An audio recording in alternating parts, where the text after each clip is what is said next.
Hello electric car lovers, in this channel I cover all the latest tech news surrounding electric cars. I cover the background, feel and drive, the current selling price, and the specs and engineering that go into making each car. If you have an electric car that you'd like me to cover, let me know in the comments below. In today's video, I'm reviewing the Byton K-Byte. I'll be covering the most important features to see whether it crushes the competition or not, with its interesting technology and affordable price for a luxury sedan. Oh, and one more thing before I start, I opened my electric car bill and my water bill at the same time. I was shocked. Okay, now back to the video. Did you know Karsten Breitfeld, the founder and former CEO of electric vehicle startup Byton, claims he left the firm earlier this year because the Chinese government exercised too much control following an investment from China's oldest state-owned manufacturer, First Auto Works. While the arrangement with FAW provided Byton the legitimacy he desired and expanded access to suppliers, he claimed those gains came with restrictions and meddling. During a media event hosted at Faraday Future's Los Angeles office, Breitfeld, who recently became the new CEO of the struggling EV firm Faraday Future, made the remarks after a lengthy career at BMW, where he was in charge of the automaker's BMW i program. Breitfeld co-founded Byton in 2017. Byton has offices in Munich and Silicon Valley as well as its headquarters in China. At the 2018 Consumer Electronics Show, the business unveiled a concept SUV and stated an ambitious ambition to put the car into production by the end of 2019. Last year, Byton established a partnership with FAW, and this year, it stated that the state-owned car maker was spearheading a large funding round to bring the startup's electric SUV into production. On Thursday, though, Breitfeld said that he didn't grasp adequately what it meant to receive money from a state-owned manufacturer like FAW. He also claims that FAW stripped him of his responsibilities. Things will change if the Chinese government joins your firm and exerts some influence or control, which they did at the end of the day, Breitfeld said. They pushed Byton in the direction that is not in accordance with what I believe we should do, says Breitfeld. Background. In 2017, Byton was formed in Hong Kong as an all-electric vehicle automotive brand co-founded by former BMW and Nissan Motors executive. Byton is a Chinese-German all-electric vehicle automobile brand that was launched in 2017. A concept automobile designed by Byton was unveiled in the public the first time in January 2018. Initial plans were for the company to release its M-Byte SUV model first, with the start of manufacturing and sales expected to last 2019. However, development delays and financial difficulties caused the introduction to be continually postponed. The firm announced in June 2020 that it will cease operations for a scheduled 6-month period in order to reorganize its operations. Byton filed for bankruptcy in 2021, and the company's collaboration with manufacturing partner Foxconn was terminated indefinitely. Byton, the Chinese automaker, has shown its second concept car, an electric saloon, and will be available for purchase within the next 4 years, and is capable of level 4 autonomous driving. Byton has utilized a technology event to reveal a concept for the second time, having previously announced the SUV idea at CES in Las Vegas in January. The company's newly established Nanjing headquarters and production plant, which will soon be capable of producing roughly 300,000 vehicles per year, is not far from the CES Asia show in Shanghai. China's FAW Group just invested another $500 million in Byton. Breitfeld claims that this would allow the business to manage the cost of the batteries significantly better than previously, which is a key element in the M-Byte's expected retail price of 300,000 yuan or $45,000. Byton's management team includes several former BMW executives as well as ex-Alpine engineers and recent Autocar Award winner David Twohy. It was founded by ex-BMW CEO Breitfeld and Daniel Kirchert, former head of Infinity's Chinese subsidiary.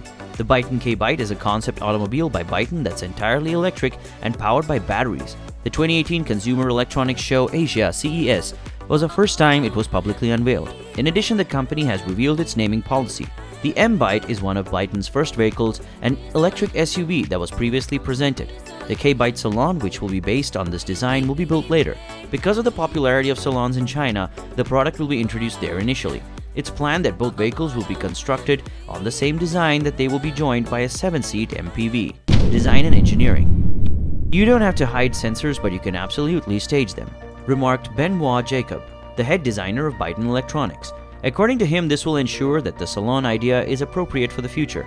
The concept also has the same smart surface, animated front grille, dashboard filling, touchscreen, and steering wheel integrated tablet as the production SUV, which is expected to compete with the Jaguar I-Pace when it launches in 2019. The Jaguar I-Pace is scheduled to debut in 2019. In a statement, Karsten Bredfeld, CEO of Byton, described the K-Byte as an excellent new version of the sedan that demonstrates the company's readiness for mass production. If you start with an SUV, then you're able to demonstrate a sedan on the same platform. You've demonstrated a thorough understanding of platform technology, he added. Byton comes out as a corporation that did its homework before revealing their product to the rest of the world. It's evident in the design of the K-Byte concept. On the surface, it appears that it's to be exactly what you'd expect from a sedan. The front part is a touch disjointed. I'm not a fan of front ends that appear to be smiling, but the technology and unusual lighting fixtures give it a future feel. The grille, in particular, says smart surfaces that use various light strips to produce 3D graphics. The side profile is understatedly streamlined, while the back end has extended taillights, a popular appearance among today's concept automobiles. Even though it has unusual protrusions, the overall profile is of high quality. The notion appeals to me because of the protrusions. The K-Byte concept fails to achieve its goal, although it does not appear to be a seamless. Cosmetically, you have to respect the company's courage in putting its cards on the table. In general, the notion is marketed as having level 4 autonomy. Byton doesn't distinguish or disguise its purpose, which you can see because the hardware for autonomous driving is included into the concept's aesthetic design. The Leibau system, which combines front and rear lidar and provides a panoramic picture of the car's surroundings, is mounted on the top, the Leigard side lidars, and located just below the side mirrors and retracts when the car is parked or operated manually by a driver. These lights also light up the night, giving them an appearance unlike any other autonomous driving design I've seen. Interior. Despite the fact that we only get a brief glimpse of the Byton K's inside bites in this idea, we shouldn't be concerned because, being a concept, it's doubtful that we'll see the same design approach applied to a production vehicle. We may safely assume that the K-Cabin Bytes was likewise created with level 4 autonomy in mind, based on the little images we have of it that we take, and we have. For example, the steering wheel, it's a simple device that does a lot. Putting a large display screen in the center of the steering wheel is something that no car maker would do, at least not in the case of traditional automobiles. Nonetheless, it is included in the K-Byte concept. According to appearances, it's not only a digital display, but it's also an iPad. Of course, no matter how large that iPad is, it is dwarfed by the gigantic, I mean massive, display that takes up nearly the whole dashboard space.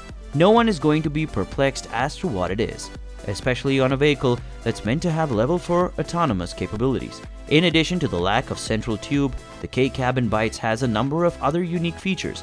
In order to achieve Byton's objective of establishing a living area within its vehicles, it would offer drivers and passengers unparalleled freedom to go about their daily lives without having to worry about driving the vehicle.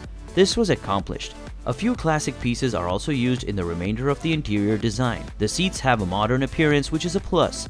Also included is a huge panoramic sunroof, and the inside is finished with high-quality luxury materials throughout.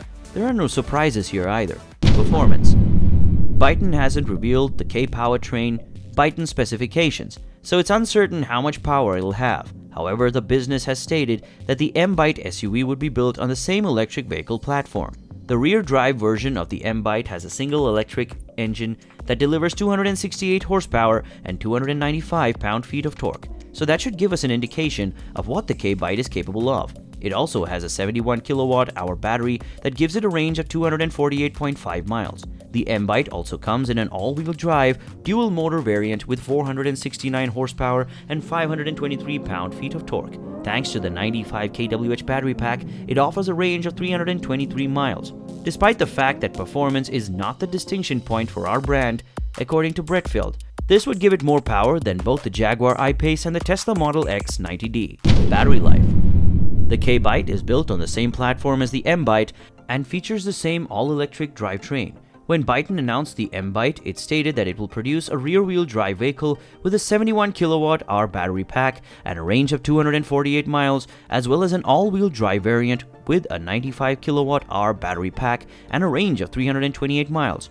According to Bredfeld, the K-Lighter Byte's more aerodynamic body might boost range. Price and model range. The budding China-based startup all-electric manufacturer Byton has a lot to show in the United States and other global markets. And to its investors, it's giving us glimpses of parts of its possibly game-changing ambition over the last year. A 48-inch wide shared experience display, a cloud-based Byton Life ecosystem, and a user interface was built in Amazon connectivity and among the features. It has set a target price of $45,000 for its next M-Byte crossover and K-Byte sedan. This wraps up my review of the Byton K-Byte. Let me know what you think of it. Thank you for sticking it out through the very end of this video. Nothing helps out my channel more than y'all watching the entire video. These videos take a long time to make and they are a labor of love. If you'd like to see my channel grow, please help spread the word. And until next time, remember, the best experiences aren't about where you end up, but who you're lucky enough to be on the journey with.